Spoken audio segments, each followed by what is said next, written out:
Bem-vindos ao meu canal Impressão Minha, onde eu converso com vocês sobre notícias e alguns assuntos que eu acho interessante a gente falar. E como eu moro no Japão, as notícias sempre estarão mais centralizadas aqui na Ásia. Como vocês devem ter visto na mídia brasileira, houve um terremoto forte aqui ontem. Foi no sábado, 11 da noite. O epicentro foi no mar de Fukushima e foi uma intensidade de 7.1, aí vai variar da mídia que coloca a notícia. Varia de 7.1, 7.3, aqui ficou oficial como 7.1.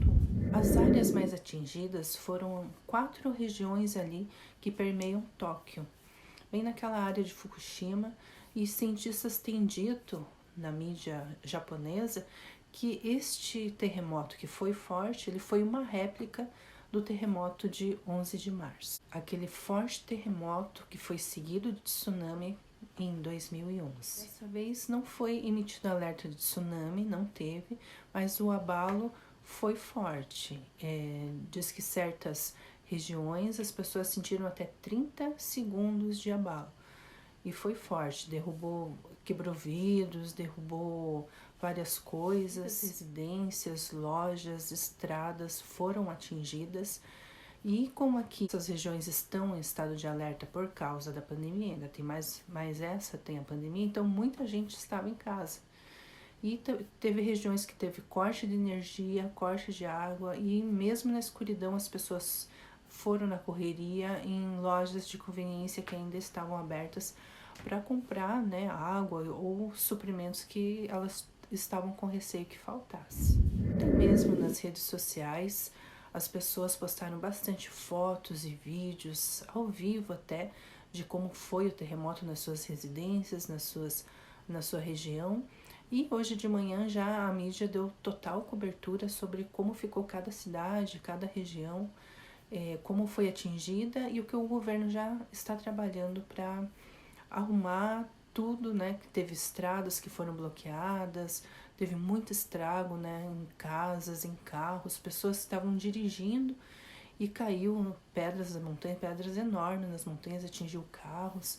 E teve por volta de 150 feridos, 25.700 pessoas foram atingidas com falta de energia elétrica e atingidas também no fornecimento de água. Até onde a gente sabe, o epicentro foi realmente lá no mar, numa das placas tectônicas. Mas a usina de Fukushima não foi atingida, não foi danificada. Teve várias linhas de trens, Shinkansens que pararam. Teve shoppings, lojas e vários estabelecimentos que também não abriram neste domingo, tudo para limpar as coisas, ou então mesmo aqueles que não foram tão atingidos, eles tiveram que parar por prevenção, porque nós estamos também em alerta de réplicas. Pode ser que o Japão venha a ser atingido essa semana por mais terremotos assim. Esta semana, naquela região, também está com previsão de fortes chuvas, então as pessoas já estão, né, se prevenindo, colocando lonas nas suas casas, tentando se prevenir o máximo possível, porque as chuvas podem também prejudicar mais ainda, né, o andamento das coisas, podem trazer mais transtornos, porque houve muito deslizamento de terra, e as chuvas podem agravar mais o que o terremoto neste sábado fez. De ano para cá, teve umas notícias estranhas sobre alguns fenômenos no mar e nos céus aqui no Japão, que as pessoas, né, os moradores comuns já sabem que isso poderia ser um prenúncio de um terremoto forte. Claro, quando saem essas notícias, os cientistas e a mídia sempre falam que não vai acontecer nada, que isso é comum, que isso sempre é um fenômeno que sempre acontece. Mas aí depois que acontece o terremoto, aí vem matérias dos mesmos cientistas, né, dizendo que pode ser que aquelas coisas estranhas que estavam acontecendo nesses meses tenham realmente relação com um forte terremoto, como esse que acabou acontecendo agora no sábado. Um desses fenômenos é chamado pelos cientistas aqui de fenômeno Hirokan. Esse tipo de fenômeno é quando aparecem coisas estranhas no mar, animais marinhos mortos, ou animais marinhos, ou plantas, ou coisas exóticas que acabam acontecendo ali na costa de alguma praia. Então, quando essas coisas começam a acontecer, os cientistas já ficam alerta. Claro, eu fico alerta depois que acontece, mas os moradores já sabem, né, que quando começa a aparecer criatura marinha estranha, fenômenos estranhos, né, no mar, é porque alguma coisa já está ali acontecendo, né, dentro de alguma placa tectônica.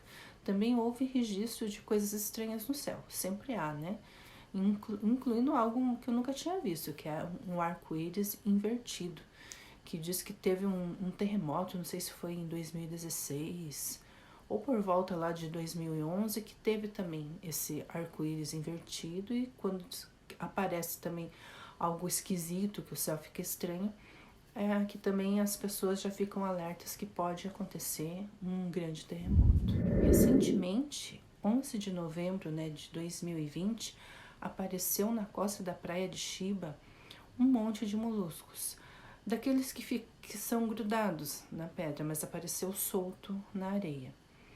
Como eles iriam ficar ali e se desprender? Daí as pessoas que viram e fotografaram já acharam que é um fenômeno que está querendo comunicar alguma coisa. Dia 29 de janeiro deste ano, foi encontrado também na praia de Chiba um globster.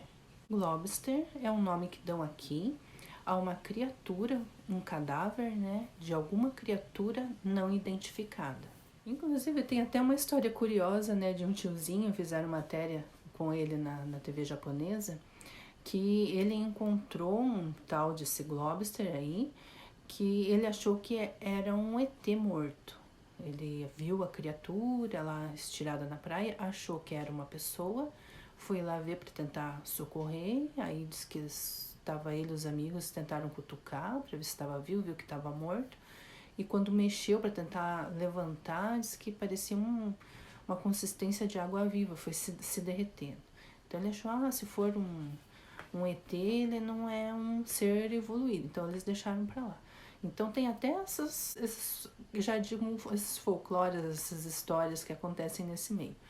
Mas, de fato, né, esse tal desse globster, ele foi fotografado pela mídia japonesa e é uma criatura que não dá para identificar. Foi uma carcaça de uma criatura que apareceu, que provavelmente é daquelas assim, bem das profundezas do mar, e sempre quando aparece algo assim, tem que se ligar o alerta, né? Cientistas falaram que acham que teve alguma movimentação na placa tectônica e foi por isso que essa criatura deve ter ficado desorientada e acabou parando na praia. E recentemente aqui, agora em fevereiro, no dia 4, e eu assisti até ao vivo, tá passando na TV japonesa, em Tóquio apareceu nas valas dos rios, porque os rios aqui no Japão, eles têm braços que passam, né, entre as cidades, e aí são feitos como se fossem valas para escoar esse rio para o mar, né, tudo bem feitinho. E aí apareceu uma quantidade enorme de tainhas, mas muitas mesmo, vocês vão ver nas imagens, né, aqui.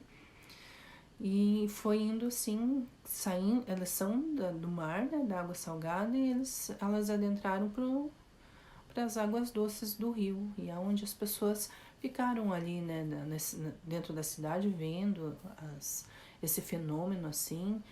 Algumas acham bonitinho, né, nunca tinham visto. Teve um homem de quase 90 anos, né, falou, nunca vi um negócio desse.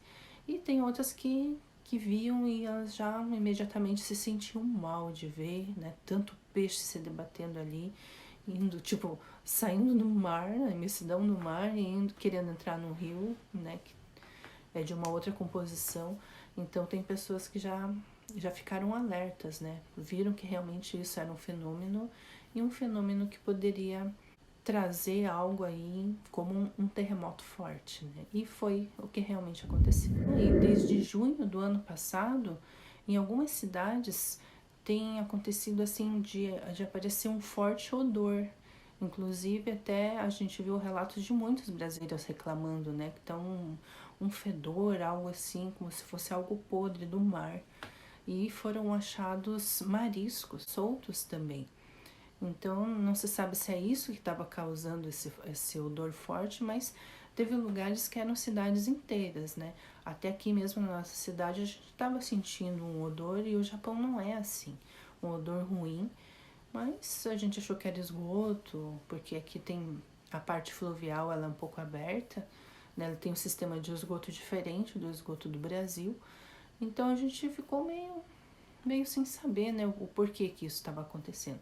Mas em algumas cidades, de fato, realmente esse odor, ele não se sabe do porquê, e os cientistas já estavam falando que poderia ser o prenúncio de um grande terremoto. Eles nem estavam falando de réplica do de 11 de março de 2011, mas sim aquele grande que todo mundo espera que vai acontecer, que vai rachar o Japão, que é o grande terremoto Nankai. Nossa região que fica mais afastada de Tóquio e também do mar, mas não sentimos nada.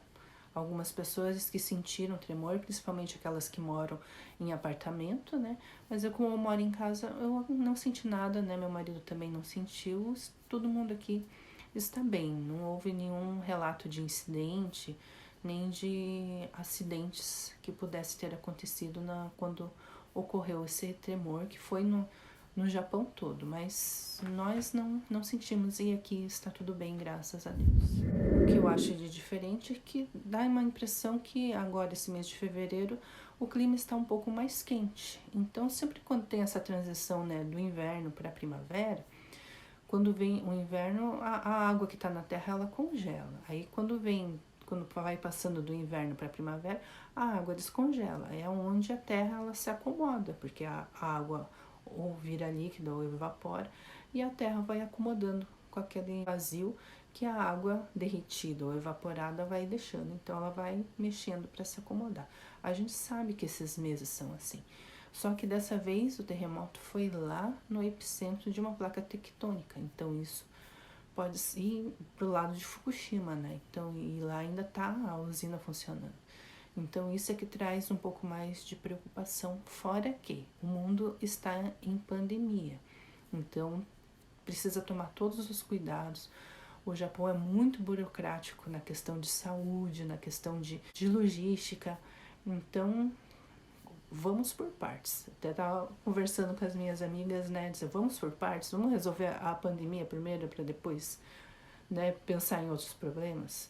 Mas o Japão já está se preparando, né? Caso tenha um grande terremoto, como lidar com isso no meio de uma pandemia, onde os hospitais estão lidando com doentes de coronavírus e como juntar, porque se as pessoas tiverem que ir para os lugares de abrigo, elas vão aglomerar, tem jeito. Então, como lidar com toda essa situação, né? O Japão é muito preparado, mas somos seres humanos, né? Então, é preciso ter prevenção e pedir a Deus que nos guarde, porque é só Ele, né, que pode nos guardar dessas coisas.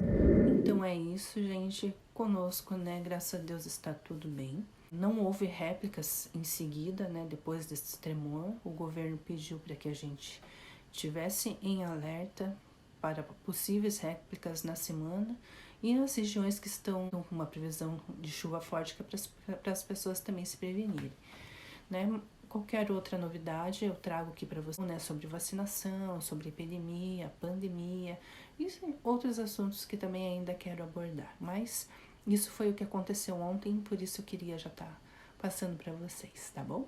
Então fiquem com Deus, né? Tenham uma boa semana e até mais. E hoje é Valentine's Day, por isso que eu fiz essa decoraçãozinha assim, meio de vermelho.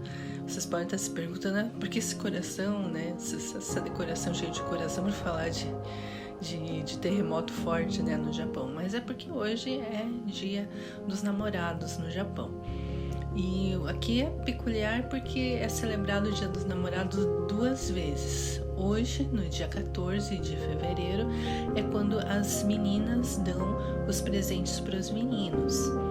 E depois, no próximo mês, será a vez dos meninos, que daí é White Day, dos meninos darem presente para as meninas. Então é separado. E a gente que é brasileiro, a gente celebra, né?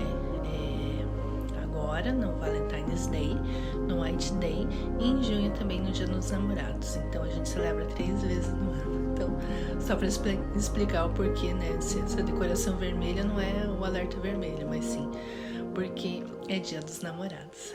Tchau, gente.